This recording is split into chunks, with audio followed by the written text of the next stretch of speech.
Првиот човек на службата за општи и заеднички работи Ивица Томовски делумно се согласува со извештајот на Државниот завод за ревизија, во кој беа утврдени неправилности во финансиското работење, но вели дека тоа е резултат на долгогодишниот начин на функционирање.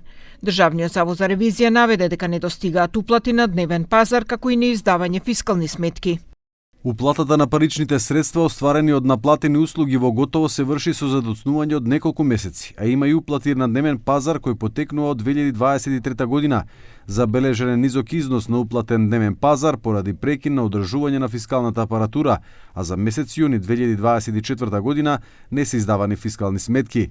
Томовски вели дека состојбата со фискалните сметки ја затекнале откако новото раководство е презело должноста, но дека сега тој проблем е надминат. Кога затекнавме службата, исто ја затекнавме без фискални каси, во рок од 2 недели го отстранивме тој проблем. Денеска функционираме непречено, имаме фискални каси, функционираме онака како што треба законски да се функционира, промет се внесува на дневна основа. ДЗР во извештајот ја наведува и праксата, со зарад да набавува возила по пат на лизинг, за кои секоја година се одлеваат високи износи на средства.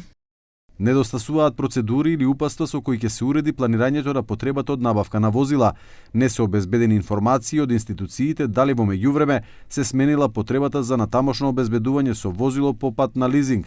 Нема пракса да се врши детална и сеопфатна анализа на економската оправданост од лизингот. Томовски вели дека има 45 такви возила кои се потребни за министерствата и други служби. Од вкупно 220 возила кои што поседуваат, 104 се расходовани и одлучено е да ги продадат за старо железо.